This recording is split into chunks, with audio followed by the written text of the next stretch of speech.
Hi everyone, welcome to episode number 48 of the Fitness Devil podcast. We have Carter Good back. He was one of our first guests in the first run of episodes, super popular episode, so we had to get him back and catch up with him. He actually gets into how he's got this massive Instagram following and how that's benefited him, some of the interesting aspects of it. We talk about sort of the illusion of success that we sometimes see with people in the fitness industry. They paint this picture that they're doing really well, and maybe that's not necessarily the truth. The future of social media as it relates to the fitness industry, Carter's thoughts on that. Some of the challenges that he's encountered himself on his weight loss journey, keeping the weight off. He's had a lot of sustained success. We get into the psychological battles that are involved with nutrition and weight loss with his coaching clients, how he helps them, and a good look at how he stays creative with how much content he creates through his Instagram. Go follow Carter and enjoy your episode. Thanks. Shut up and sit down.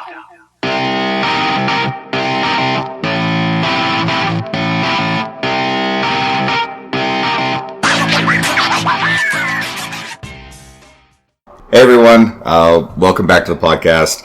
We've also got someone coming back. Carter Good is back with us. He was one of our first guests. I think it was maybe number 7. It was actually the first episode that really blew up for downloads. He's got a really big following. We're going to talk about that. So big deal. It's great to have you back, buddy, and happy birthday. So thank you very much, man. Thank you. Thanks for having me back. It's his 24th birthday. 24th birthday.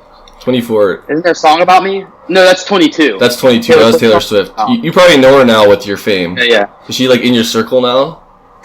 Is it what? Is she in your circle now with your fame? Oh yeah. Me and Taylor Swift, we're great buddies. You guys are good. Yeah, I think she's. I think we're meeting up tonight or something, getting a drink or something. You do her macros. Yeah, I'm gonna do her macros. I've been doing her macros. So, not a big deel, but that's what they call it. I was doing the macros, and she's gonna write in about 8 weeks. She's gonna write a song about you. Yeah. What would the song be? Coffee and Carter. I don't even want to know. It'll be something. I can see her writing like a love song or like a breakup song that's like called like "He Cut My Carbs" or something or something like that. Like that'd be like a funny joke or something. I don't know. You cut my carbs and you broke my heart. Exactly. Actually, that'd probably make for a good title for this one. We got to come up with something. You can tell her tonight. Right. So it's been about 9 months since we've chatted with you, and I mean you've been on a crazy trajectory of success in like all this sort of shit. So what's actually happened in the last 9 months? What's going on with your career, and what's coming up next? Yeah, man. So 9 months ago, I think whenever we last talked, I just kind of like moved into a new place and was really just getting started with coaching and stuff. But honestly, since then, it's been a lot more of the same, right? I mean, the same as in continuing just to put content out and working with clients, and since then I've worked with more clients and stuff. But not a whole lot has changed. I've just kind of been sticking to myself over here, creating information, trying to help as many people as I can. But that's been about it. Just I guess maybe it's been slowly growing since then, right? You got better pictures. Yeah, I did. I got my mom is like a professional photographer, and like she let me borrow one of her cameras. But it's like this super fancy camera that I don't even know how to use because she like has a bunch of them. And so like I'm just like this crazy person out here trying to take pictures with this really fancy camera. People are just like, "Oh yeah, is that like a Canon 60 43 1.2?" And I'm like, I don't know. Is that you? Take pictures with. Are all those pictures just you doing it? Like you just set up a tripod? Oh yeah. Wait, like the selfies? I don't know. Like the Some professional. of the selfies are probably the iPhone X. Dude, the iPhone X is like if you get good lighting with like the new iPhone, it's actually like pretty crazy how good photos you can get with it. He's lying. His mom actually takes the photos. He just doesn't want to. Yeah, that's where it was going. Because like basically over the course he had like all these professional photos. I'm like, man, he's up in his game. She licks her thumb and then rubs your cheek. She's like, okay, now go sit on that wall like this. Put the jacket on. Yeah, unbutton that, and then you're just like. They look Listen, good. guys, I didn't know I was gonna get interrogated and get all my secrets taken out here. I'm trying to keep some things on lockdown, keep the mystery. You didn't give much. You said my iPhone. You're like literally like the quintessential millennial that just took advantage of everything. Oh, my iPhone, my Instagram. Mom, they're picking on me. Hey, I'm almost on the edge. There was a period of time whenever the first phone I had was like was like the Razor phone. Yeah, that's was your super, first super phone. Thin. That was like the coolest phone ever. So Yeah, 'cause I got a little taste of that, like a little taste of the pre-phone world. Do you remember that? Like when you would take a video, it would like take up almost all the data, but it'd be this little square that was like blocky, but it was the best thing ever. Shit. Absolutely. My first cell phone, I would have been about 20 or 21 in university, and it was one of those like Nokia brick phones. You couldn't break it. If you threw it at someone, at minimum they're concussed. They might die. It's a hospital trip for sure. These things are tough as nails. Battery life would last for 3 fucking days for sure. And no one else had them, so I would literally turn it off unless I wanted to make a call. Life was totally different back then. Yeah, there's no Instagram. Like nearly 20 years ago. So I'm dating myself. Other than that, like life's good. Like it looks like you're just killing it in town. Like you're hitting up every coffee shop. That's literally, I would say that 70% of my time outside of my apartment is just at a coffee shop. I would say right now. Is that just because the Wi-Fi? Like you can basically run your business out of there at this point. Yeah. So I mean, honestly, I'd just be drinking coffee from my apartment. So it's like, all right. So maybe I should go out and meet people. How often do you get recognized in public? We're just like, how famous are not that often. It's like maybe like a few times. It's funny because it's usually like my audience is like it's usually like it'll be like a family and like it'll be like the mom or something will be like, I follow you on Instagram and like all my Weight Watchers friends follow you, and I'm like, it's awesome. So it's like, whatever. That's the best. I'm in with the mom crowd for sure. It's literally happened to me 3 fucking times. That's it. People, yeah, I follow you. Okay. Whoa, that's weird. But someone like I think it was on Facebook. I don't know. Someone like was like, oh, you must get this high level information, coach all these athletes. I'm like, actually, most of my clients are like 25 to 40-year-old females and moms just want to get strong. Like they don't like understand. Like they recognize me. Their families. Yeah. I don't know. Fuck. I don't know where I was going with that. Let's talk Instagram. Talk the followers. Yeah. So I actually looked at like people all over our industry. We talked about Jordan Syatt in your last appearance because he was kind of part of that whole process to the Instagram strategy to the infographics, and we're not going to talk about those fucking things because that's overdone. But I couldn't find anyone in our sphere of the fitness industry who actually has a larger Instagram following than you do. It was like 413,000. And I looked at like Layne Norton and Spencer Dodolski and like tons of other people who are pretty well established. And yet, no, you're tops of the list. So as far as our corner goes, that's ultra massive. And I have little doubt that you balk at the notion that you've become, quote, Insta-famous. But how has a degree of exposure and following affected your work?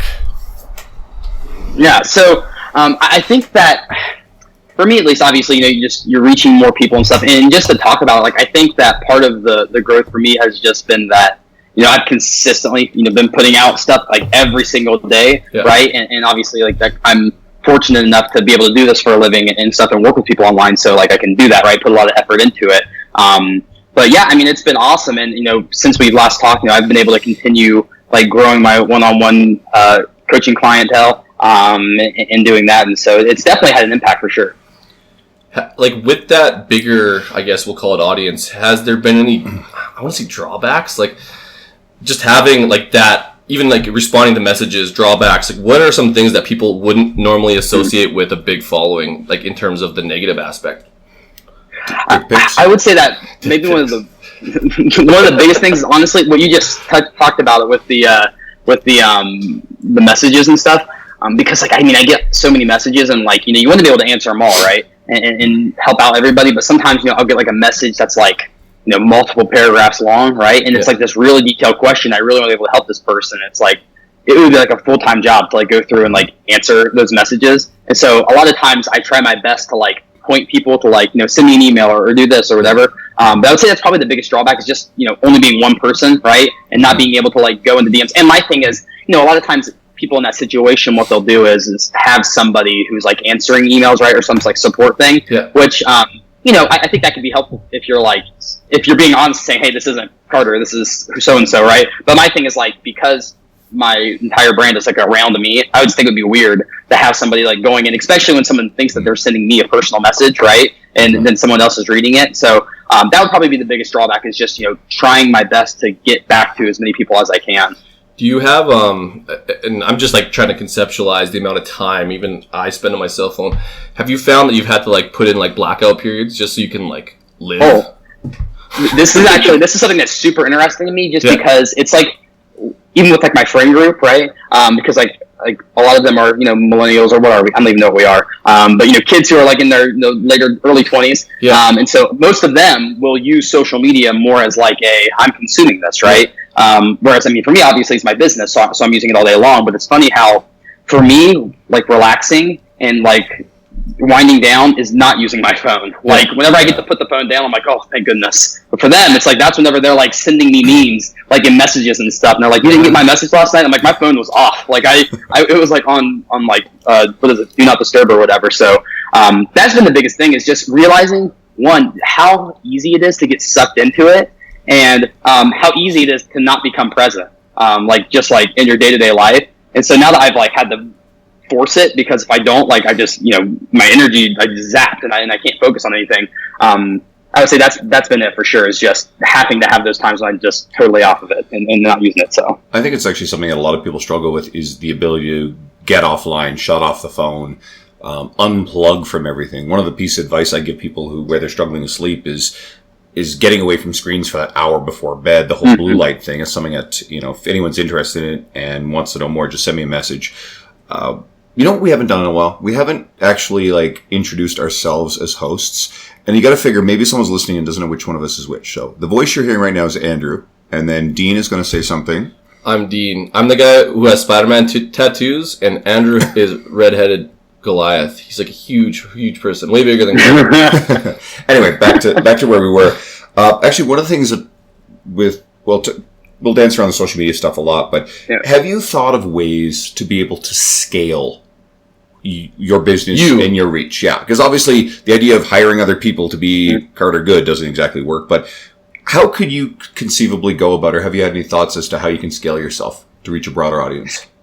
I have, for sure, but personally, honestly, with where I'm at and with what I want to do, I've not honestly thought a ton about that. In terms of wanting to bring on, because honestly, so obviously whenever I first started with social media and sharing stuff, I didn't expect to have a big following happen and then for this to become my main thing, right? Yeah. So quickly. But from the get-go, my goal has always been, I love, just from a business side, I guess, right? I love working for myself, right? Yeah. And just kind of being the only one in charge. And with that, I also don't like the idea of being in charge of other people, for the same reasons of why I don't like being in charge, right? Mm-hmm. And I don't know, so that's always been my thing, is, I've really been big about having that freedom in what I do, right? So I really haven't thought much about it, and obviously there are lots of ways to go about it. One might be, starting some type of fitness company, like a Precision Nutrition, right? And then slowly working with other people and collaborating and stuff like that. But as far as my personal brand goes, I've not really thought about how we go about doing that, I guess. You're 24. I was gonna say, and I'm 30 and I still feel like I'm young. Oh, yeah, exactly. Literally, I don't even think I figured it out till 25, and I thought I had it figured out, and then I didn't. And you kind of just had it all happen to you. You know what I mean? So you may not have even, at that point, known what success in this industry was. It just kind of slapped you in the face. That's why it's kind of interesting to see someone like you who caught lightning and then see what the larger picture is. But you probably just like life right now, it seems. Yeah, for sure. Well, that's funny that you just said that, because in my Instagram post I just shared today, which was kind of talking about my birthday, I talked about the reality that, it's, and I think every entrepreneur, anyone who's running their own thing will feel this, is that it's a terrifying experience, right? Just because you don't know what's going to happen. And it's funny because I think that naturally I'm not really a entrepreneur-minded person in terms of entrepreneurs are normally very quick start and excited, and they're going around and networking with people and getting all this stuff done. And normally that's, for a lot of people, that's their fault, right? Is they can never follow through on things because they just have all these ideas popping up all the time. I'm very different in that. I'm really good at focusing on one thing, right? So with Instagram, I'm really good at focusing on that, but sometimes I struggle to think about what's next or what else could be going on, right? And stuff like that. And so for me, it is kind of weird because I'm trying my best to sort of manage it, right? And figure out, because it took a while to get those systems in place in terms of being able to communicate with people, right? And people wanted to work with me, and I didn't even, whenever I first started getting a bigger following, people are asking to work with me, and I didn't even have any systems in place of how to even work with people, right? Yeah. Because it's funny how a lot of times people who come into the fitness world, they're personal trainers in a gym, right? And then they kind of go online. And so for me, it's funny, whenever I was, before I moved to this new city, I started as a personal trainer because people started asking me to train them in online, and everything I was reading, on different websites and personal trainer stuff was that, you need to be training in person before you can go online. And I think that's absolutely true to a degree, right? Being able to do that. So for me, it was like I went back to doing personal training in person only because I felt like I had to do that if I was going to be training people online. So it's kind of been like a backward shift for sure. I think there's value in that. I think there are 100%. always exceptions to the rule. I mean, you can look at Guido here as sort of an exception with his career. You've been in this business a little over a year, right? Like a year and a half. Yeah, a year and a half. So, and then of course you've coached in football and been around sports a long time. But where you are in your career, you started out at a facility with a great opportunity. You were surrounded with his direct partner, Anthony Harder, is brilliant. We'll eventually get Anthony on the podcast too. He's a smart dude. You've been surrounded by other successful, experienced, influential people. The podcast has been a vehicle to get through in front of a lot of people. But your experience is not the typical by any stretch. Well, it's kind of like Carter's. It's that whole idea of like, I just couldn't do it any other way than the way I had in my head. So there's all these people that, like you said, you should do this because this is what online trainers do, or like, these are what entrepreneurs do. They do these 5 steps to have a successful business. I just couldn't buy into that. Like, I just didn't feel good about it. You know what I mean? So I just did it my own way, for better or for worse. Now, this goes to something else I was going to ask you too, because what I sometimes worry is a lot of people are determined to skip some of the steps. Now, I'm from a slightly different generation. It was a little different. I spent... You're 40. Yeah, I'm older. I spent 6.5 years in a commercial gym, which I still think can be a very valuable thing. I would say to any trainer who's in that environment, try to put yourself in a position to be able to grow beyond that, so you're keeping more of your money and you're more independent. But for the younger and newer generation of trainers, don't be afraid to spend time in that gym too. Now, for the online, I know enough people, I've seen enough in the industry to know that what you see online is not always a reflection of the truth and of success. You have demonstrated success. You've been consistently busy. You're consistently doing your content creation. You're authentic. But how much are we seeing that's manufactured in the online realm, especially with coaches who are pretending to, quote, make a lot more money or be more established or more successful, and it's really image and it's not backed up by reality? How much are we seeing that? Kind of what's the reality like for you, and what do you have to say about kind You have to tell everyone everything. some of the illusions that we're seeing?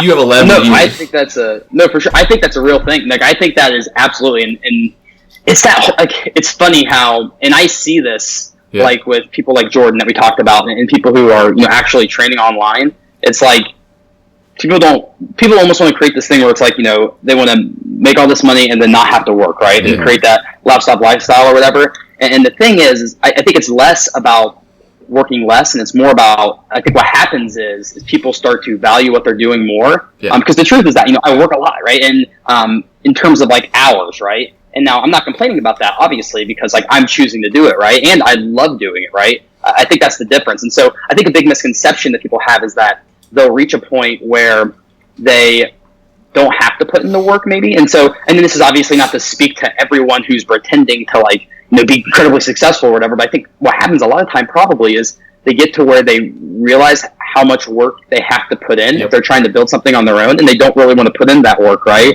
And so it's almost easier to appear to have it, I guess, right? In a sense, right? I mean, it's not even with this, that's how everything in life works, right? Like, people will fake it or whatever. And after our conversation, like, it was almost like a year ago, I was like, I'm going to try this infographic thing, and it actually worked well. Like, it grew my following and all that stuff. I just didn't like doing it.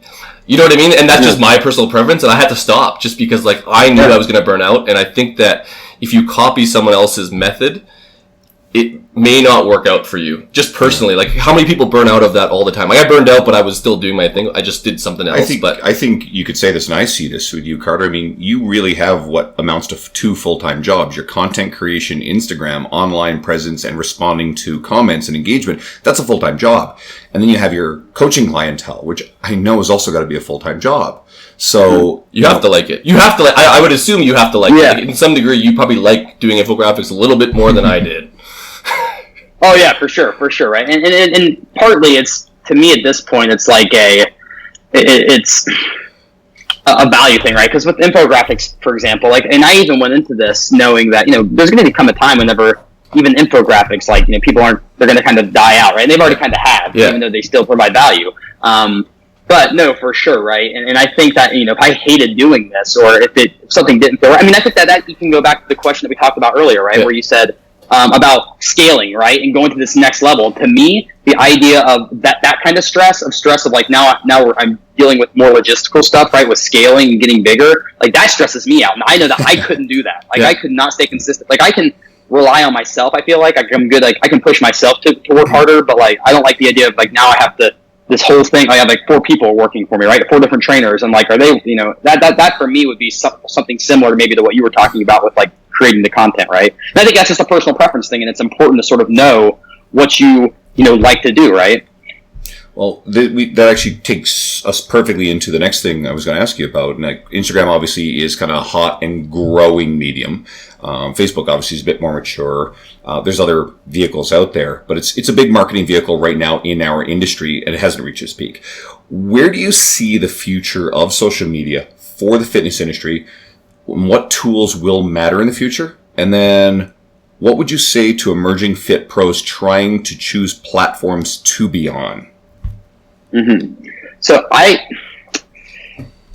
actually have been thinking a lot about this, only because I've been thinking what do I want to put more attention into right next, because there's kind of like a popular kind of belief for any online entrepreneur. It's like you shouldn't have all your eggs in one basket, right? You shouldn't have all your things on Instagram. So right now, obviously, a huge portion of the people who follow my content is all on Instagram. I don't think it's a bad thing, but I do want to diversify, and I think that for looking forward, I don't think anything is necessarily going to go away. I think that what's going to happen is, things are going to become more popular and less popular. But in terms of like platforms, I think that there's a big enough, like for Facebook, for example, right? Like if Facebook were to Facebook isn't just going to die off, right? It's not just going to stop, right? But when Instagram started getting more popular, maybe there was less engagement on Facebook, right? Or things go up and down. So my thing is always, and I guess this will also tie into where should people start? Like I personally believe you should be everywhere, right? And I think that it's important to do everything at the start, right? Try to put stuff everywhere, and then pay attention to where your message gets picked up the most, right? And so, so maybe you start your own podcast, maybe you post on Instagram some, you do videos, right? And then you figure out which one gets the most traction. So for me, whenever I started, I was blogging, and I was doing Instagram, and I was doing YouTube videos. And then once Instagram, there was that period, it was like, it makes a lot of sense to put all my effort into this for right now. I did that, right? And then here like in a couple of weeks or whatever, I'm going to be shifting more towards making more videos and stuff, and creating more content, maybe on YouTube and stuff. But I think that that's important, is to sort of don't just go into it assuming, okay, I'm going to do YouTube and that's it, and then just go for it, right? Like be willing to be flexible and see where people respond to your message the best, and then pay attention to that and go all in on it. And when you're pretty, you should probably have pictures and video, right, Carter? Carter, like lots of pretty pictures of Carter on his Instagram. But they didn't come till after. Like I said, like whatever, episode 7, so that's 40 weeks ago. You started, then you got the mom's camera. That was it. It got a nice haircut. Mom's camera. It you like lined up immediately shapes your face perfectly, and it like, it does magical work. Well, I noticed that you do use pictures of yourself more frequently in your social media as time's gone on, because I've been following you since I met you back year and a half ago in the fitness summit that we talked about in Kansas City. Half our guests have been there. It's just been cool to see how you've evolved. Yeah, like honestly, because you would agree you've evolved. Oh yeah, 100%. Just from like, people. Yeah, I would just say yes. And this is actually a weird question, because I know, like, we'll call it like the content creation, but like you kind of went to pictures sometimes and some videos and then some infographics, and you took away the videos, but then you added the pictures with like the half infographics. Did you get that idea from anyone, or is that kind of like your own doing? Because I know the trends, I don't know where they start or begin, but certain people are starting to do more of the same stuff, if that makes sense. Yeah, straight up, I'm pretty sure that Jordan was the first person to do that. Yeah. And then I just straight up copied it. To be honest. Well, in a sense of like, the tweet things are popular, but it's, so part of the whole thing with me putting my face out there more has been a recognition of, and I don't want to jump ahead, like if you're going to ask this next or anything, but like there was this whole idea around, engaged follower, right? Oh, can you guys hear me? Yeah, now we can hear you. You blurred out a little bit. Repeat that last sentence again. Yeah. So basically, it's like this whole thing of like, you have a larger following or a more engaged following, right? And so, and I've talked with a few friends about this who kind of do social media too. And the reason I've been putting my face out there more is mostly because, obviously anytime, and it's actually funny, anytime I post a picture of myself, I'll lose followers, right? Yeah. And it's not even like a malicious thing. It's just like these random people found this random account that posts pictures of these infographics, and they're like, I want to see those. And then that was it, right? They just did it randomly. Whereas for me, my biggest focus is on being able to connect with people more, right? And I think that the more you can see someone, right, the more you can connect with them, both in their copy that they're writing and the content that they're sharing, right? So that's really been the push for me, is just to put, my account is Carter Good, right? It's actually me. It's not these infographics. And so it's been more of a push towards, saying, hey, I'm this person too, right? It humanizes you too, right? Like people get to see the face behind it all. Just do me a favor, okay? Don't go taking photos of you with pieces of food in front of your face. I fucking hate that. I think you should. There's a whole bunch of people who do that. Actually, one super cool guy who does it. He's awesome. I'm not gonna differentiate who's the good ones and the bad ones. There's one douchebag that fucking does it. He's insufferable. But please, just don't go putting food in front of your face. I see. Eating food?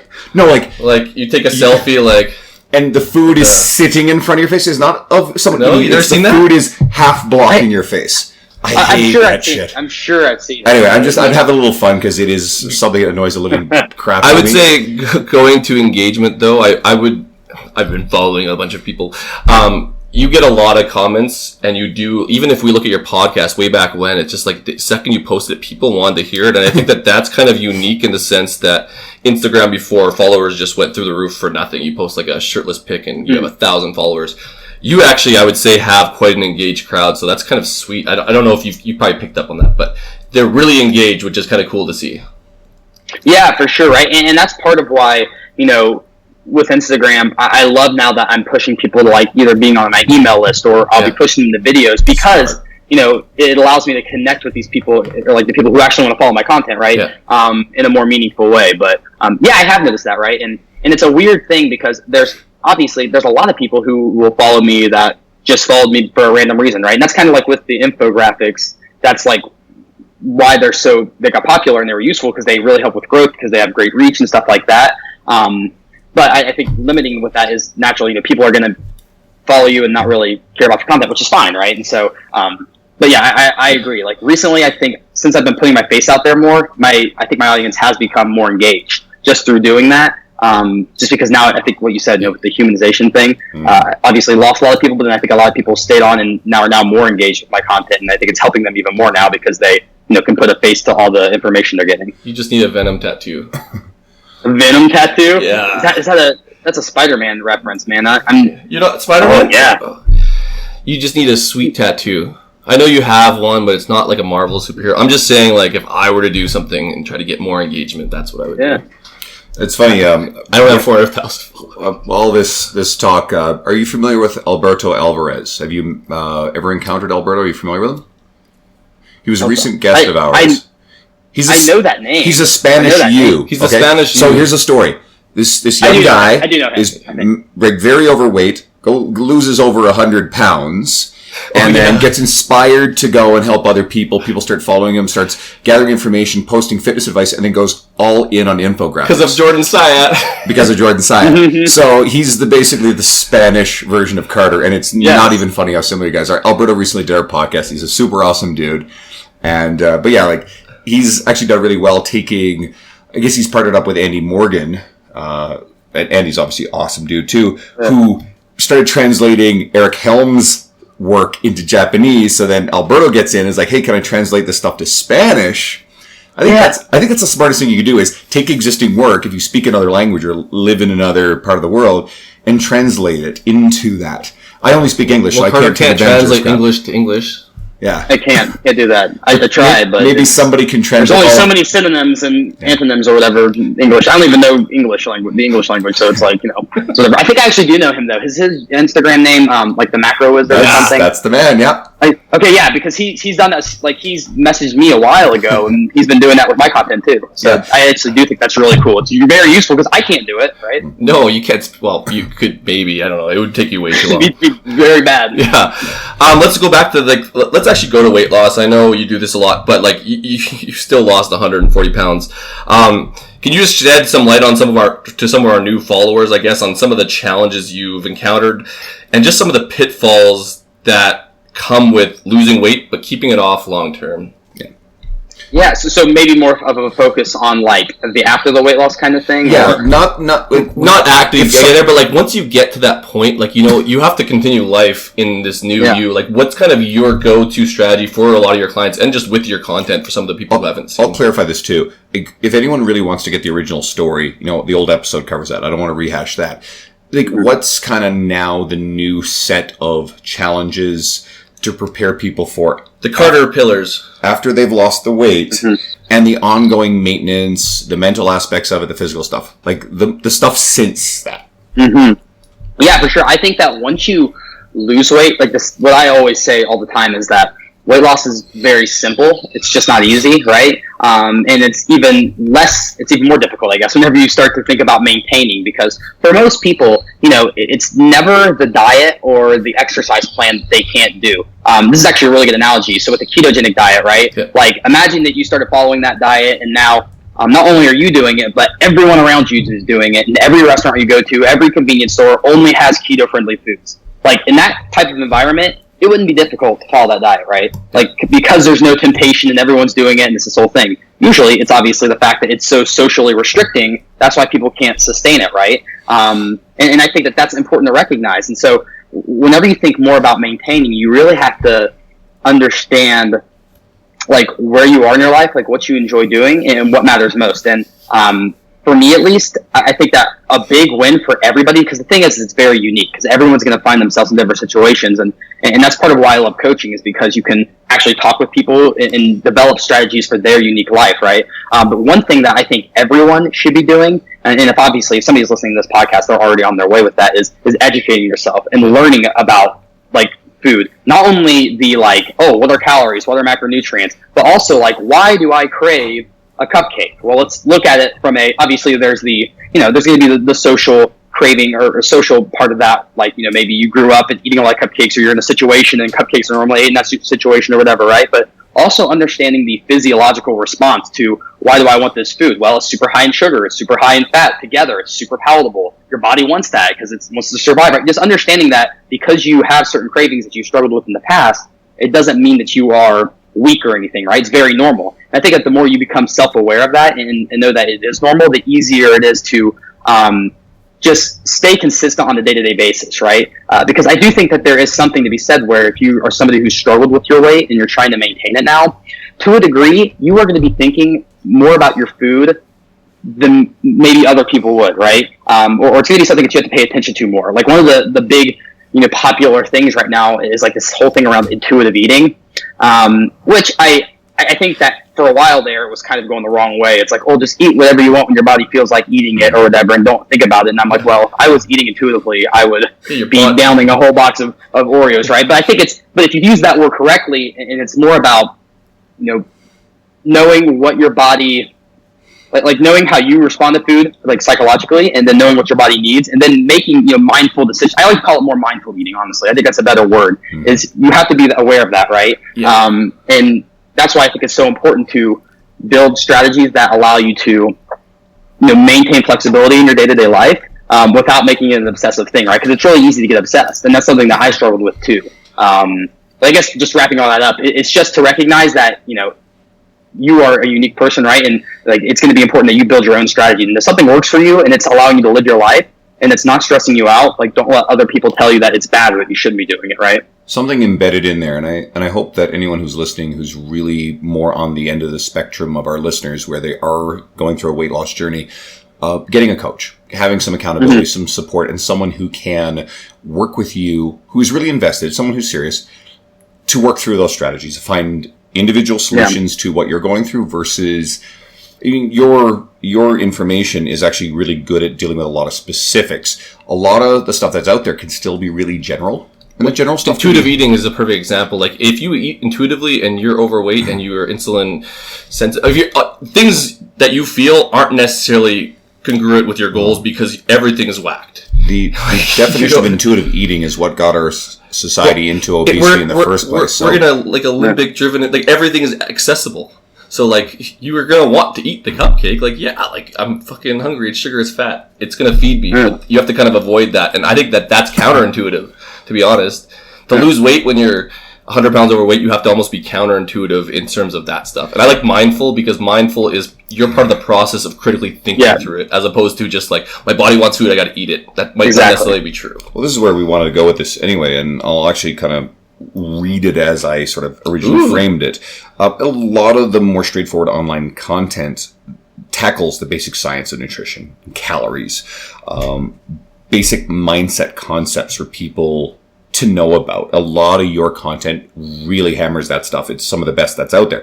Let's take that conversation a little deeper about some of the psychological battles that we encounter with nutrition. Perhaps one of the things that I love talking about is bored eating versus physiological hunger, like bored hunger versus physiological hunger, and understanding that.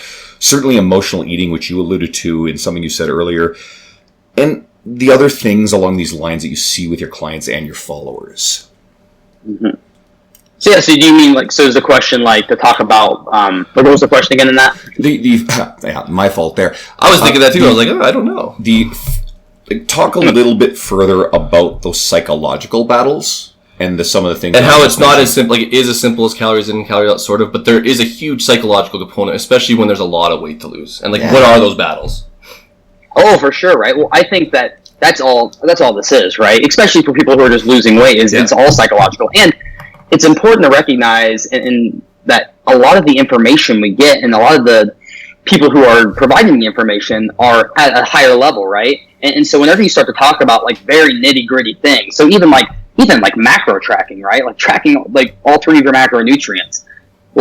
I think that for 99% of people who are wanting to get into the fitness world, that is at a level where they're not even at yet, right? I mean, they're not trying to compete. They're not trying to optimize their muscle building potential, right? And they don't even, it's just at this whole other level. And for a lot of people, it's all about that psychological thing. And I think it's important to recognize that when you first start with this, because a lot of people are going to have challenges with it, right? And it's going to be this continual challenge. And I think people go into it assuming that, they're starting with all these mental issues with food, and once they lose weight, then all of a sudden they're going to be completely healed of all those, mental issues, right? And it's it's actually the opposite. Normally what happens is if you're successful in doing that, it usually means that you've just replaced some of those psychological issues you were having with other ones, right? Yeah. To other extremes. And so I think it's diving into it is to recognize that what you just said about, intuitive eating thing is that, we live in a world right now that it's the reality is most people are overweight, right? Yep. Most people are struggling with their weight. And so if you're going to decide to focus on your health, you have to go into this knowing that you are already putting yourself in the minority in a sense, right? You're in a hostile environment. Right? It's the funny thing is we've almost we've defeated evolution, right? Yep. Because we created it. We've made it so easy to just eat whatever you want. And so that's part of why with the intuitive thing, not to go back to that, but it's easier to eat intuitively whenever you're out in the wild and just eat whatever you can find, right? and then doing that. It's another thing when you're just walking to a supermarket and okay, here's some kale and here's some donuts. It's hard to make that same decision. So I think that for most people, the big psychological thing is just to recognize that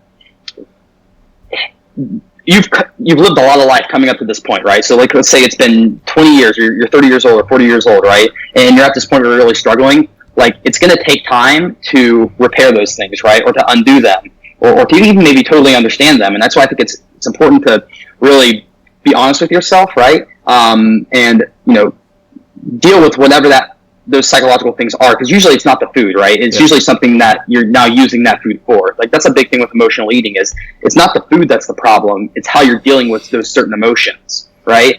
So I think the more you can, be honest with yourself, which is hard, which is why most people struggle with doing those types of things, because most people aren't completely honest with themselves, right? Because it's scary to do that. The better off you're going to be, though. And I think that's something that I've seen more and more as I've worked with people one-on-one, is that, there's always a deeper level with things. Well, I was going to say, it's interesting you say that too. It's just and we had this with Nick Sorrell as well, just that deeper level of understanding. But if you have an issue, it's going to be easy to fix it if you look at your environment with food, because it's just naturally available. And then I'm sure you've seen this a lot. Once you kind of unpack some of that stuff, you're able to fight the hostile environment, which is instant gratification. Because you've kind of dealt with your stuff. You don't have anything to instant gratify. Now you're eating for lifestyle or for performance or something. But do you find that I guess we kind of already talked about it, but that's kind of like the main issue with a lot of people just in this environment. Yeah, no, for sure, right? And it's sort of a control issue. And I think a lot of times when people go into this, like, they try to create control, and because they're afraid of not having control, right? And so what happens is they go from like not feeling completely out of control with their health and their fitness and everything to now they've become almost control freaks, right? And they find themselves in situations where if they can't control all these situations, then they struggle, right? And it's this big thing. And I think it's important to recognize that when you are trying to, we talked about, live this healthier lifestyle in the day-to-day life. It's something where, life is always going to be throwing curveballs and shit's always going to be happening, right? I mean, that's just part of life. There are ups and downs. But what I try to teach my clients is that, you are always the one making decisions, right? Whenever you choose to eat something, it's your choice, right? And to put that control back into their hands. And I also say, but part of that is knowing that you're human and you're going to make mistakes, right? You're going to make choices that in the moment, you might regret later, or that you wish you didn't make later, right? But to always recognize that you do have a choice. And I think that the more that you can embrace that, right? And instead of acting like, things are always happening to you, instead embrace the idea that, things are happening around you and you're choosing how you're responding to them. The more you can kind of embrace that mindset, I think the better you get at being more mindful in the moment and making choices that lead you to success in the future. So I think you hit on the most important thing that there is. And it's the word you didn't use was kind of like power over it or empowered. But like choice, means exactly the same thing. A lot of the people who are struggling with their weight or anything else in their life can often, generalization perhaps, but it can often feel very much like they're not in control of their circumstance. They can take on a victim mentality. That's kind of the worst sort of thing. And that is not going to lead them to a place where they feel like they can have an effect over their outcome. So they're resigned to their fate. They're resigned to the fact, I'm overweight. An example, I actually talked about this with a client, and I think a lot of people have experienced this. I'll use an example. If you're a person who has had some success with weight loss or changing your physique, then the people around you see this, and sometimes they can sabotage you either very directly or at least subconsciously. It's the proverbial bringing the donuts to the office. Because if you're succeeding at something that they felt like, was out of their control, it's a reminder to them about how they're actually failing at it. That's going to make them uncomfortable, feel insecure, deep down the rabbit hole, and emotionally unsettled. So they are going to either directly or subconsciously do things that are going to sabotage you. So anyone who has had success in their weight loss journey, I would actually be on guard against that. And I think it's something that you encounter everywhere, office, workplaces especially. So we used to have pizza for our teacher meetings. Like they literally bring all the pizza and donuts. Like Jesus. And so if you really want to be successful, one of the most important things, either as a coach working with people or you yourself who's working on this stuff, is to realize that you can affect a positive outcome. You can be in control. And once you feel that way, you're able to take the steps to lead towards that goal. If you resign yourself to the fact that, no, it's not my fault. It's society's fault. It's everybody else's or everything else's fault, and I can't do anything about it. You're dooming yourself to failure, and unfortunately, a lot of people get stuck there. When do you have this talk with them? And I mean, like, totally serious. Like, is it different for everyone? But when do you have like the real talk? Like, these things are going to happen to you, and you gotta like basically learn how to fight them off. Like, what is that something you open with, or is that something you build a relationship upon and then kind of go there? It's for me at least. In that situation, it's almost something where even if you have a coach, there are just some things that you almost have to go through, right? And experience for yourself, right? And so for me, what I typically do is, I'll tell people this, and even, people are going to hear this and understand it, but they're still going to struggle with it, right? Because I find myself in situations where I'll be like, this isn't fair. Why is this happening? And then like I have to check myself, right? Yeah. And I've been, working on that part of my mindset for years, right? And so what I find is really helpful is in those moments when people slip up, because whenever I bring on a client, I already know that this person is going to make a mistake, right, at some point, because we all do. And so my goal is to make sure that when that mistake happens, in the beginning, the goal is to establish the fact that I try to say that listen, you're going to mess up, and not to put bad mojo out there, but I want you to know that we're doing this for you, and you're never going to upset me. That's the kind of thing, right? Because that's another bad thing is they're going to mess up, and then they're also not going to want to upset you or do anything. Yeah, go ahead. That's so important. I love what you just did, because I was going to say it. you need to prepare people for the obstacles that are going to happen. I always do this with clients with weight loss. I will tell them that there's going to come a point where you're going to hit, plateaus, but what I was going to say was where they're going to have a bad week. Something's going to interfere. They're going to slip up a bit. And I actually tell them as it happens and as they get through it that I'm glad you had that experience. Not that I really wanted them to have a hard time, but I'm glad that you had that experience so you realize that you could handle it, get past it, because it can happen. But I always try to prepare them for the common pitfalls, the things that virtually everyone experiences. And once they realize that, wait a second, this actually doesn't completely set me back because I had a bad meal or a bad weekend, I didn't regain all the weight, then they're more insulated against the life stuff that will interfere, the vacations that they'll take, and it doesn't totally derail them. But please go on. Well, I was going to say is, in line with that, and it's so interesting that I noticed the biggest positive shift in my client's mindset, or just in anyone's mindset with fitness and doing all this and their self-control, not whenever they're being successful. Because whenever everything's working, it's really easy to stay motivated, right? Yeah. Oh, the scale's dropping, everything's going. It's super easy, right? You're just going through the motions. It's in those moments when, the shit hit the fan, right? And you're struggling and you're not seeing the results. That's whenever it almost matters more that you stay consistent. And what I've always found is that whenever someone can work through that, so here's a great example, because I just had a client who did this. They were doing really good, and then they went off on the weekend, and there was this crazy, they had this crazy frat reunion thing, and they were day drinking, and he gained 10 pounds in 5 days, and obviously a lot of it was water. Yeah. But to him, it was the end of the world, right?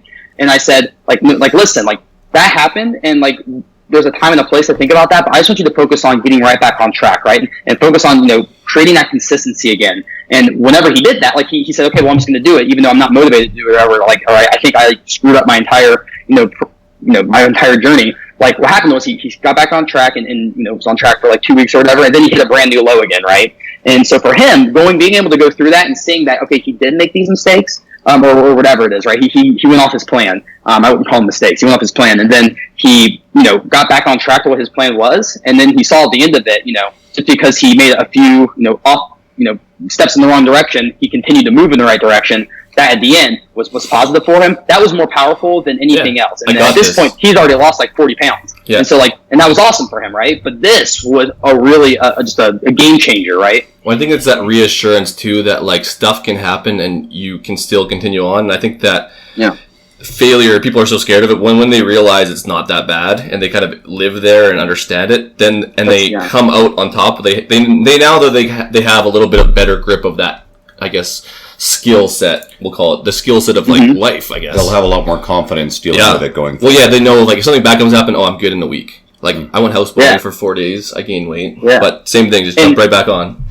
Yeah, and not to turn this in the other direction, but this is also something I see though is that's important, right? To recognize that you can go off the plan or do whatever and get back on track. Sometimes, I think that the negative of this is getting to where you'll say, you'll always use that as an excuse, right? Yes. Well, I'll always get back on track. And that's the whole classic diet starts on Monday. I have that infographic that's sort of popular that talks about the weekend the weekend binging person, right? Or whatever. And so the way I combat that is I always say, what you do most of the time is what matters most, right? And so I have a graphic that I shared once where it was one side was salad, pizza, salad, pizza, just to, talk about eating nutritious foods most of the time. And then the other side was pizza, salad, pizza, where people ate healthy some of the time. So sometimes I think people will get in a situation where they will over glorify or over reward themselves for making good decisions. Oh, I ate healthy today, so I'm going to allow myself to have that snack, or I've been good for the past couple of days, and I think that can also be a negative thing too, right? That kind of thinking is absolute bullshit, and I think you got to be kind about how you do it, but I'll still call it for what it is. That's complete bullshit. It's called being an adult. You got through your day at work. You ate well at work. No, you do not deserve a high-calorie treat. First of all, people should be breaking this whole cycle of rewarding themselves with food anyway. You should just get away from that bullshit. That's a bad feedback loop to be in. But yes, I like to have people who plan treats ahead of time. But sweet mother of God, no one deserves a reward for getting through the fucking day at work. You are an adult. It is time to... Yeah. That's that psychological battle. If you don't like your job and getting to work deserves a reward, I think it's time to get a new job. I don't want anyone to quit their job, but there's a whole rabbit hole. Or you need to reward yourself with like 3 beers with dinner. I mean, that's a whole different thing altogether. That's justifying some other stuff. But some beers are good. Yeah, what you said is perfect, and your graphic with the pizza is a really famous one. It's really good. I know I've seen people who there's an excuse every weekend or every second weekend to go completely fucking ballistic with their drinking and eating, where it's a wedding or it's a birthday. There's always going to be somebody's birthday. There's always going to be weddings. There's always going to be ball tournaments and any number of other things. Now, don't go bringing Tupperware with boiled chicken to weddings. Okay, don't do shit like that. But you can think ahead, you can find time to enjoy yourself. But once you realize, okay, you're justifying this behavior on a regular basis, this just becomes an excuse to have a high-calorie lifestyle and not take any ownership or accountability over your own behavior, and you're just using it as an excuse. And that we also have to deal with, and sometimes you have to confront that a little head on. I try to be very soft and kind with that message if I see it in front of me. Except for on the podcast. But on the podcast, I think we can be a little bit more direct about it. You fucking child! There's a time for softness, and there's a time for a little bit of tough love to make people go, oh yeah, you're right. Maybe that does apply. Let's go. We have to talk a little bit of infographics, and we don't even necessarily have to talk specifics, but like at this point, I don't even know how many days straight it is. How the hell do you keep staying creative and getting new shit? Like it's actually impressive. Well, nowadays it's like something I've done recently is like sometimes I'll take like older infographics and like recreate them. Like what I'll do is I won't just like straight repost stuff, but what I normally do is like I update it and like update like what I'm typing and stuff, because I mean the truth is that you get to a point where there's so much stuff you can talk about, right? As a generic advice thing, right? There's so many times you can say like these are like here's why you should lift weights. Here's why you should do this or do that, right? And so for me, it's honestly just a recognizing that there are going to be new people seeing my content, right? And sometimes I might post something and somebody might never see it, right? So whenever I'll repost a post, sometimes people will be like, you already posted this or something. And I'll be like, I know, but this is also like, somebody hasn't seen this yet, right? And so I guess the benefit, it's kind of like, for me, the benefit is like, okay, now I don't have to like come up with how I want to show this same exact idea in a completely different way, right? Which sometimes I'll do that, right? I mean, I talk about a lot of the same things and I present them in different ways sometimes, but sometimes it's just sharing the same post again, but then there are a ton of people who say, I'm glad I saw this today, right? Or I've never seen this post, or that was awesome, right? So that's kind of how I go about doing it. So. I got a question here.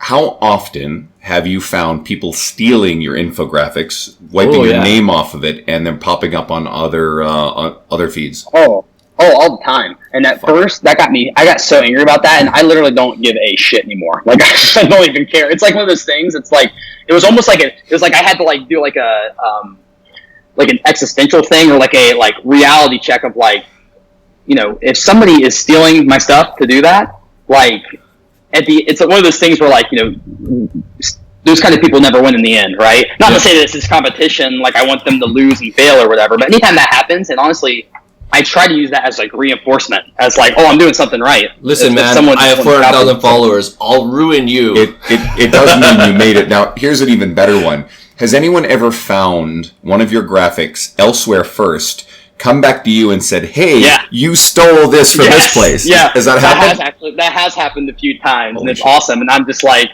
you're not going to convince that goes back to the classic. Here, let me change your mind on the internet. Well, that's not going to happen. But it's one of those things where that has happened though, and it is funny. It's like, oh, okay, well, that does kind of get to me. I'll admit that. That one does kind of get to me whenever that happens. I got to get stealing people what ultimately is my own stuff. Yeah. I had to believe that probably happened. Plagiarism does happen in our industry, and people plagiarize mine, and I. Wow. Like, what? I've never been plagiarized, so I haven't probably made it yet. No. It's like a Spider-Man and Batman head on it. Like, I'm old. Yeah. I didn't care, though. I thought it was funny. We see it happen from time to time. I've seen, I know Sohee Lee has commented about it before. But she had, like, legit plagiarism where they took whole blog posts. But that actually does happen. They happen. literally took whole blog posts and put it on their website and then got clients off of it. Yeah, that stuff's gross. I've seen a number of examples. There's something recent. A month doesn't go by where someone in our network talks about plagiarism, and people tend to take two approaches to it. Some people are really militant and really aggressive at it, and other people are just resigned to the fact that, okay, this shit's going to happen. If I'm really going to get myself twisted up about it, I'm going to lose sleep. I remember, I won't say the name, but there was a girl who was at, and I met at the Kansas City Fitness Summit, not this past year, but the year before, same time I met you, and she was there and seemed to know everybody, and then shortly thereafterwards, she got outed as having repeatedly stolen multiple different people in the industry's blog content and shit like that, and Instagram posts. And yeah, she was publicly called out, and she sort of shrank away and seemed to disappear from the network after that. But yeah, she was exposed as being a thief. I guess that's a good thing about having posts with your picture on it. They can't steal. Yeah, that's also helpful. Yeah, just having my face on it. That was actually the real reason. Infographic next to my face. I want the actual picture zoomed out with your mom taking a picture of you, and then you kind of do. That would be the one. Be like, I know you could totally get so many followers. Be like, the person behind the face, like, this is really what happened. Be like, oh my God, Carter, your mom. And then get an I Love Mom tattoo. Oh man, I should direct your media. Don't do it. I'm willing to give it a try. Hey man, just sign up for my program. I'll turn your 6-figure business into a 7-figure business per month. He'll turn your 7-figure business into a 6-figure business. What's it called? What's the freaking biz money? I don't know. But you would know. You're like in the online realm. Is it the biz money or the biz lifestyle? I can't remember. Biz lifestyle. I don't know. See, this is part of my going back to the being a horrible entrepreneur and not looking at other things. I get so focused on my own little world. When you get like the ads come up in like your story and it's like, oh, look at this nice apartment of mine. I did this by reading 1,000 books, but really what happened is I did this. You can sign up for this. And it's called like they have like, and they all have the same funnel. They all have the same I don't know. It's crazy. I have no idea. You don't know? I guess maybe if I don't know, maybe I don't know. You don't on Instagram. I pay attention to all this crap. So basically, my sales pitch didn't work. Next. Let's do the book one. Yeah, of course. So. Yeah. Have you read since we last talked? Yeah. Have you actually had time to read anything in the last 9 months? And if you have. You got a good book that's it can be an old classic, but yeah, especially if you found something great. Can you give it a book you want since we talked to you? Oh yeah, dude, that's one thing. I was actually just talking to one of my friends recently about this, who loves reading. Like, I was reading so many books, just self-help books and stuff that I loved reading, and my reading has obviously gone down a lot until I discovered audio. What's it called? Audible. Yeah. Which is not to have a shameless plug for Audible here, but honestly, that has changed my life. That and podcasts, obviously, but Audible for actual books. I think Andrew told you about it. I think Andrew was the one that told you about it. Because I talked. It was at the end of that podcast. He's like, "Oh, you just got to do." That might have been it. Yeah. But I think so, because I consume. Andrew's sponsored by. I've done about. No, I'm not. I'd like to be, but no, I've actually gone through about 50 audiobooks so far this year. So yeah, but go on, your turn. Yeah, do you listen to it on one-time speed, or do you do two times? Okay, see, I do that too, but it became a problem quickly because then I started to talk to people. Well, that's ironic quickly, but I always started to talk like that. So, the Joe Rogan podcast, for example, that's one of the podcasts that I just listen to on a regular basis. But because I've listened to that at 2 times speed for so long, anytime he sounds like a complete stoner now when he talks normal to me, only because I'm used to hearing him talk so fast all the time. It's almost affected my ability to talk to people sometimes in person. I'm like, I'm talking way too fast. My claim to fame is that no one can speed up this podcast because of how fast I talk. Well, they should speed up Andy Morgan's episode because Andy talked. I love making fun of Andy's very thoughtful. Someone on iTunes reviewed us and said I sound like I'm 6 beers in every episode. Really? I'm asking for reviews, and the one person's like, "Why do they have an intro?" And Dean sounds like he's 6 beers in. I'm like, Jesus, I just wanted to. Great beak, by the way. Whoever did that, if you actually listen, love it. I thought I need more of those. Was it a 1 star or a 5? It was. I think it was a 4. He just literally wanted to give critical feedback, and I'm like, oh, I appreciate that. I'm like, if I sound like I'm 6 beers in, I can't sound any different. Because I've only had alcohol in me in 3 of the. It's I've never drinking on the podcast. This will be number 48. What do I sound like with 6 beers in? Oh my god! You were drunk in 1. Don't tell them that. Yeah, you were. We had to get together. Hey, what book are you reading? What book?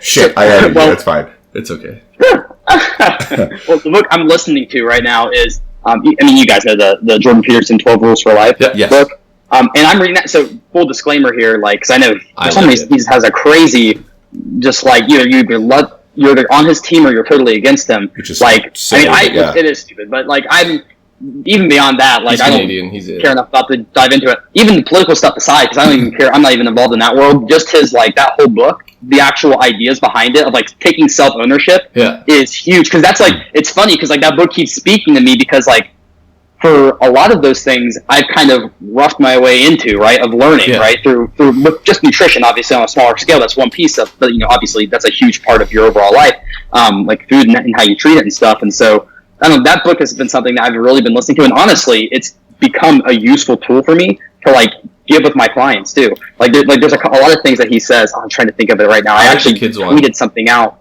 with his. What was it? I like the kids one. Like, don't. There's kids that you would hate to be around or something. It was like I was like, that's actually. I don't even need to read the chapter. Done. That's a good. There's actually, I've read it. It's a sensational book. There's a lot of good stuff in there. Honestly, I wish everyone would read it. The problem with it is yes, he's gotten into the political realm. So politics is hyper polarizing. And yes, it's actually a classic liberal, which is kind of interesting because people who are kind of more left tend to he's hilarious. Fucking apoplectic at the mention of him because he's a threat to that kind of narrative. Carter just lost a bunch of followers. They're like, Jordan Peterson? Oh no, I don't think most of them care. I did share a story with him, that book, and a lot of people liked it, but a lot of people were like, "You shouldn't be listening to him." And I was like, I'm not just following him as like a cult. I'm just listening to a book. Yeah. Well, I don't know. I'm not sure how strong. What was your favorite rule from there? Actually, let's go there. What was your favorite rule? I think this is. I was getting ready to say this. My favorite idea of his, I think it's a full rule, is the whole like cleaning your room idea. The reason I love that is because it honestly speaks to something that I struggle with, or I find that people struggle with a lot when they're trying to change their health. Is they feel almost like it's selfish, right? I get this a lot with moms that I'm working with, right?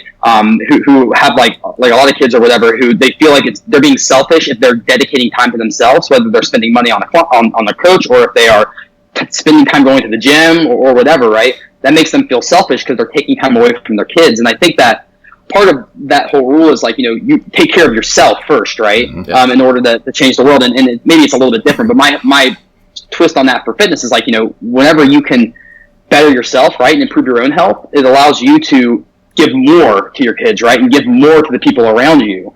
So that's probably my favorite rule, because I think a lot of times people go out to try to like fix other people all the time, when I think it would be a lot better off if everyone focused on themselves and making themselves better, and then using that to after you get once you fill your cup, then start helping others. And I'll extend that with another example that's really good. It's the same principle. There's a video that's been circulating for quite a while. I can't remember the guy's name, but he's an American military official. It might be a general, and he gives a speech about making your bed first thing in the day.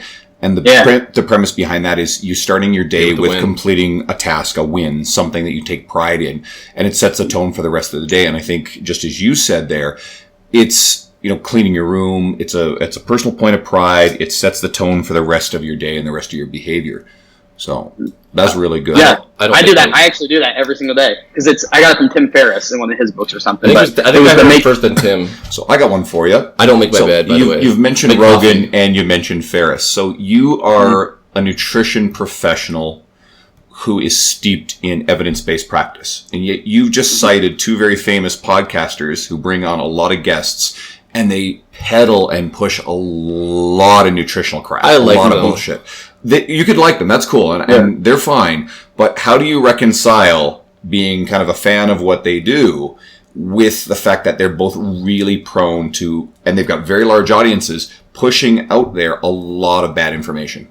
Ooh. Yeah, that's actually that's a really good question, because like the one thing with a lot of those guys is like, oh, come on, everyone, like why are we like the nutrition information, right? But something that I always say is, it's for them. So for Joe Rogan, for example, so like a lot of the information he pushes out is stuff that has worked very well for him, right? And I think that because it's worked really well for him, and like he has all these people on who are giving him great evidence that it must be working, that's kind of the narrative he follows, right? What I always tell people is that, just because one person does something one way or works for them doesn't necessarily mean that it's like the end all be all. So like with, diving into like anything that somebody would say about training or nutrition, it's like as soon as someone says this is good, this is bad, I say, listen, don't listen to that person, because Like that's immediately a red flag, right?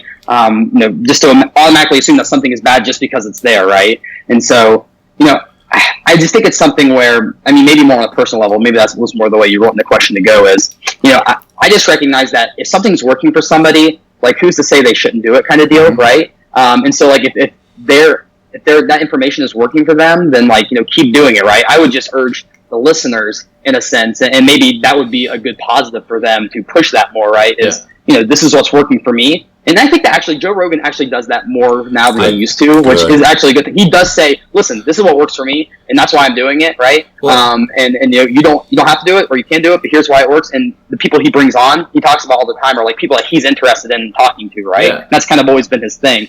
And so, that is a good question. I like just being skeptical of it. Like, I like listening to other people's opinions just to see where they went down the rabbit hole, because you can always find something. Like, I don't believe everything that Joe Rogan says, but it's also funny, it's comical, but he has a different mindset around things. And you know what? If it has worked and has worked for people, there has to be something there. It doesn't necessarily have to be all 100% correct. Like, was the one was like the coffee enemas. I don't. Yeah. There's a bunch of shit in there. Speak of ironic. But yeah, I think that if you go in with that mindset of just kind of collecting information, but also being able to be skeptical of it and then understand where to like compare and contrast things, because it's not bad to hear other people's opinions, especially because Joe Rogan brings all the opinions on, and a lot of the crazy ones. I value if you can understand that a medium to consume information or source of information is not always fact. I value greatly exploring those mediums. An example I use in the fitness industry is the website T Nation. Okay, so T Nation, some people in our industry hate it. Some people in our industry read it religiously. The truth is sort of in between. They have some guests on there or some writers on there that I'm crazy. Like, what the fuck are you doing giving this person a platform? But they have a laundry list of awesome fitness pros. A lot of our guests have written. Brad Dieter has written for it. Eric Bach, Dean Somerset, and a handful of others have all written for T Nation. People like John Berardi. He's never done our podcast, but I'd love to have him. There's a ton of great fitness professionals, and they write pretty good content for it. It's written for a certain audience. You need to be able to look at it through a critical lens and develop a filter for what is valuable information and what isn't valuable information. If you go and listen to Rogan and Ferriss, there's going to be a ton of really good on there.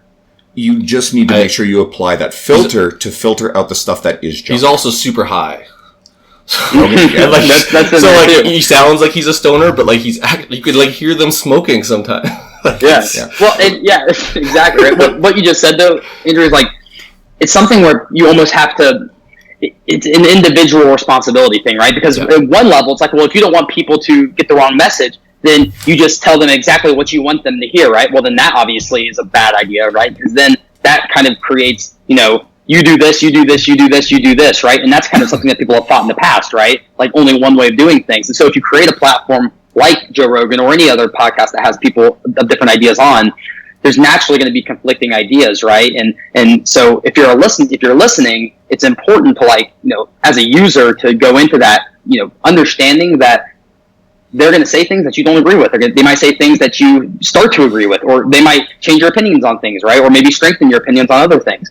But I think that naturally what comes in an environment where you are hearing other opinions is that, you have to be willing to understand that it's okay to disagree with people, right? And I think that's the whole thing. It's like if you don't agree with everything that somebody says, then all of a sudden that they're bad, right? In all areas. And so I don't know if that kind of is in line with what you were saying. It's the same thing with Peterson. I was going to say the same thing. Peterson too, yeah. And if anyone discards Peterson outright, there's a big problem. And when there's a certain type of political, ideological leaning person that does that. No, I'm not going to. Don't worry. But there's also a big problem when someone takes everything Peterson has to say as gospel and they become the hardcore fan. So anyone who's deeply polarized, there's probably going to be a problem there. But if you can actually get into what he's saying, and really get into what he's saying, separate the ideological stuff, and take a lot of those valuable lessons from it, you're probably going to be a better person. Before we get to where to find Carter, because it's pretty easy. Carter Good, at Carter Good. CarterGood.com. Joe Rogan, Jordan Peterson one was actually really, really, really, really, really good. Like really good. You would even like it. Got any more reelies in there? Really good. Yeah. Because I would add a reelie. I'm gonna add a couple reelies in there too. It was awesome. And like usually Joe Rogan's is it's up or down, and I don't listen to all of them, but that one was good, and I've heard that from a lot of people, and I wanted to listen to for myself. It was sweet. And I think he was on point because he's like, Jordan Peterson is now like fucking probably more famous than Joe Rogan at this point, at least. And he was like, okay, we're on a schedule. And he was like really grilling him and keeping on schedule, which isn't normally like him. Like, it was a legit interview. Cool. Like, it was kind of, I don't even think he was high. just one hit that just one, just to keep him on even keel. Where do we find you? Where do people find your work? Give them the whole easy navigation. Yeah, it's literally Carter Good everywhere, I think. So cartergood.com, Carter Good on Instagram. And that is my name. I mean, obviously, if someone's coming from my stuff following this, I mean, maybe they don't know. I get all the time, people are like, your last name is good? Like, they just thought it was an adjective. It's part of why I never did, like, good fitness. Like, how some people do, like, their last name fitness, like, or anything. I was like, that is just a recipe for disaster for me. So, Carter Good, and that is my last name. So, but that's everywhere, so. Do you want to leave a phone number like last time? Phone number, yes. Yeah, I'll save that this time. I'm still going through some of the messages now. So. Guys, if you want to hear like that joke, that we have a podcast. It was like one of our early ones, but it was awesome. It was about 9 months ago. So if you want to hear Carter's story, there's that podcast. There's probably like a million others that you've done in that time frame, but. Yeah, it was sweet to catch up, man. Yeah, thanks for coming back. So we'll let you go and enjoy your birthday. Yeah, he did this on his birthday. Yeah, when people are listening to this, it'll be about a week in advance, so you'll get it a week late. But so you're episode number 48, which is pretty sweet. We're almost at 50. We're going to have Dean Somerset back for number 50. Alex Viada was just on, and then next week we'll have Pete Dupuis. So we got a great string of guests, and we got some big stuff coming up. Guys, if this is actually the first time you're listening to this, like Dean said, go back and check out episode number 7, I believe it is, with the original one with Carter. That's fantastic. And just take a scroll through all of our list of guests. We've mentioned Jordan Side a few times. He did a really sensational one with us early on, too. And I was going to say, review us and let me know how many beers I came off as today. Yes. It's 0. A strong 3.5. 3.5? Like, I feel like the half, you spilled half of one, though, because you kind of got a little tipsy on the third one. We'll use the star count as like a beer count. Yeah, that's it. I don't know if we have fully 5. On a scale of 1 to 15 beers, how many beers has he had? Like, I don't even have 5 beers in my house. Yeah, and we forget to do this one a lot too. Dean and I both have our own personal Instagrams. Mine's at Andrew Coates Fitness, and then yours is Guido.power. Guido.power. So he likes to actually pronounce his name correctly. This might be the chance. I may get 10K followers just out of this. I'm going to take all of Carter's followers, and then they're going to go add, because I just need the swipe function. That was since our podcast. No, it wasn't. I don't even think it was out then. I won this tear trying to get the swipe function. It didn't happen. Well, you'll eventually get it. I'm a little bit less concerned with that, but guys, if you're interested, if anyone's listening and you're interested, we're doing great. But first and foremost, we brought Carter on. If you haven't found him yet, go fucking follow him. He's fan-fucking-tastic. Thanks so much for coming on, and hopefully we'll be able to hang out in person at some event in the not terribly distant future. I might be going to New York in October. Okay. Yeah. You're not in New York. Okay, I'll go. I'm in. I don't know. I was in New York. Yeah, you're always in New York. Anyways, if you're in New York in October, I might be there for like a week. I got to go see the Stronger You guys, and I got T. Nelson thing. Anyways, sweet. We're ending this, and then peace out, guys. Shut up and sit down.